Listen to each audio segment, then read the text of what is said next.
ठाकरे को चिढ़ाया, सबके सामने बनाया मजाक। नमस्कार, मैं हूं आपके साथ सृष्टि श्रीवास्तव। कुछ समय से महाराष्ट्र नवनिर्माण सेना के प्रमुख राज ठाकरे चर्चा में हैं। पहले मराठी भाषा विवाद, फिर उद्धव ठाकरे को साथ आने का ऑफर देने को लेकर, और अब एआईएमआईएम के प्रमुख असदुद्दीन ओवैसी की वजह से, क्योंकि कहा जा रहा है कि ओवैसी ने राज ठाकरे का मजाक बना दिया है। ऐसी बात कह दी है जिससे राज ठाकरे चिढ़ जाएंगे। चलिए आपको भी बताते हैं पूरी खबर के बारे में। दरअसल अभी हाल फिलहाल ही राज ठाकरे ने शिवसेना के प्रमुख उद्धव ठाकरे के साथ आने की बात कही थी, जिसके बाद से चर्चा थी कि दोनों भाई साथ आ सकते हैं। अब इसी बात का ओवैसी ने जिक्र किया है। ओवैसी ने राज ठाकरे को चिढ़ाया। All India Muslim personal law board की ओर से वक्फ कानून के विरोध में 27 अप्रैल को महाराष्ट्र के परभनी जिले में एक सम्मेलन आयोजित किया गया था, जिसमें शामिल होने ओवैसी भी पहुंचे थे। इसी कार्यक्रम में ओवैसी ने वक्फ कानून के खिलाफ मोदी सरकार को घेरा और राज ठाकरे और उद्धव ठाकरे के साथ आने पर तंज कसा। ओवैसी ने बिना नाम लिए कहा, जब महाराष्ट्र के भाई एक हो सकते हैं तो मुस्लिम समुदाय को भी एकजुट होना चाहिए। आप ओवैसी का बयान सुनिए। हम तमाम को मुत्तहिद रहना पड़ेगा। मैं परभनी में महाराष्ट्र की सरजमीन से कह रहा हूं, दो भाई अलग अलग पार्टी में थे। दो भाई अलग अलग पार्टी में थे। अब दोनों क्या बोल रहे हैं? हम मिलके काम करने का सोच रहे हैं, मिलके काम करने का सोच रहे हैं। तुम्हारा मेरा रिश्ता खून का नहीं है, तुम्हारा मेरा रिश्ता उस रब्बे करीम ने जो जोड़ दिया है कलमे की बुनियाद पर। अगर आप और हम मुत्तहिद नहीं होंगे इस कानून के खिलाफ, तो मेरे भाई फिर हम किस एतबार से इज्जत की जिंदगी गुजार सकेंगे? जब दो भाई दूसरी पार्टियों में हैं, खून भी एक है, वो कह रहे हैं कि मोदी से मुकाबला करना है, महाराष्ट्र को बचाना है, तो हम एक हो सकते। मैं तुमसे कह रहा हूं, अल्लाह जिस चीज का मालिक है, तुमको मुझसे ना इत्तेफाकी है, तुम मुझे पसंद नहीं करते, कोई बात नहीं। ये काज बड़ा है, ये लड़ाई बड़ी है, वक्फ का मामला है जिसका मालिक अल्लाह है और मस्जिद अल्लाह का घर है। तो मेरे अजीज दोस्तों और बुजुर्गों, मुत्तहिद रहिए, अपने इत्तेहाद को मजबूत करिए, अपने मसलक पर चलिए जरूर। चाहे आप देवबंदी हो, बरेलवी हो, अहले हदीस हो, शिया हो, बोरी हो, मगर याद रखिए जिस चीज का मालिक अल्लाह है, ये हमारे मसलक का मसला नहीं है, ये मिल। तो कुछ इस तरह से ओवैसी ने बिना नाम लिए राज ठाकरे की बात पर बयान दिया। अब क्योंकि ऑफर राज ठाकरे ने दिया था, इसीलिए कहा जा रहा है कि ओवैसी ने राज ठाकरे को चिढ़ाया है और एक तरह से उनका मजाक बना दिया है। इसको सुनकर राज ठाकरे भी चिढ़ सकते हैं। इसके अलावा ओवैसी ने अजीत पवार पर भी तंज कसते हुए कहा कि ये ड्रामे बंद करें। आप वो बयान भी सुनिए। और ये कानून को हुकूमत वक्त को वापिस लेना पड़ेगा इंशाअल्लाह ताला। और मैं कह रहा हूं अजीत दादा पवार से, ड्रामेबाजी बंद करो। अजीत पवार, तुम्हारे पोस्टर देखा परभनी में मैं आते आते, मुंह ही नहीं खोल रहे। अरे चचा के खिलाफ इतना बोले, अब तो बोलो। अब आपको बताते हैं कि राज ठाकरे ने क्या कहा था। महेश मांजरेकर के एक पॉडकास्ट में राज ठाकरे से सवाल हुआ था कि क्या आप और उद्धव दोनों एक साथ आ सकते हैं, क्या ये महाराष्ट्र की इच्छा है। इस पर राज ठाकरे ने कहा था, किसी भी बड़े उद्देश्य के लिए हमारे बीच के मतभेद झगड़े बहुत छोटे हैं।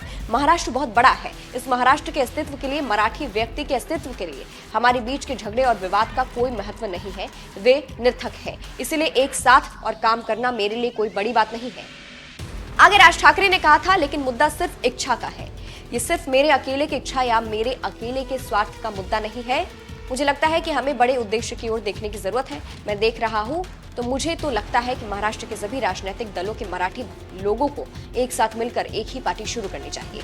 इसके बाद से कहा गया था कि राज ठाकरे ने एक तरह से उद्धव ठाकरे को ऑफर दिया था।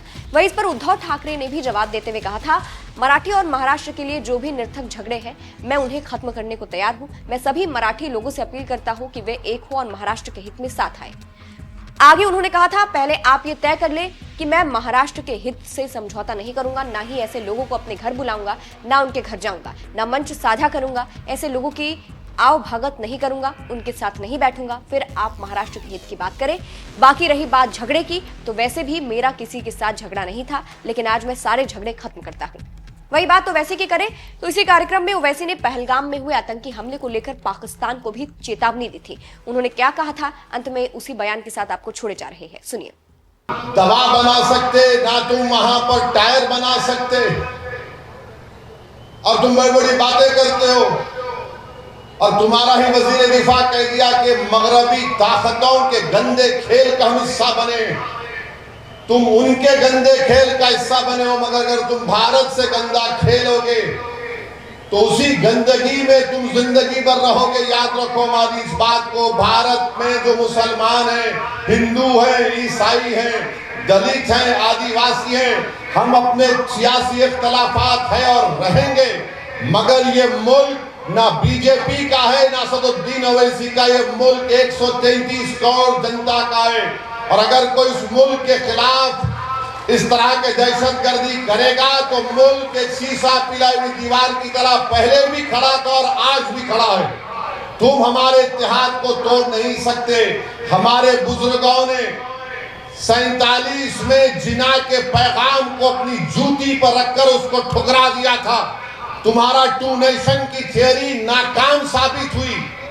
तुम्हारे पास गड़बड़ है, बलूचिस्तान में गड़बड़ है, तुम्हारे पास टीटीपी का मसला है, तुम उसकी तरफ देख लो, वरना याद रखो बहुत से कार्रवाई हो सकती है और होगी इंशाअल्लाह ताला। और बुजुर्गों, हम तमाम को मुत्तहिद रहना पड़ेगा।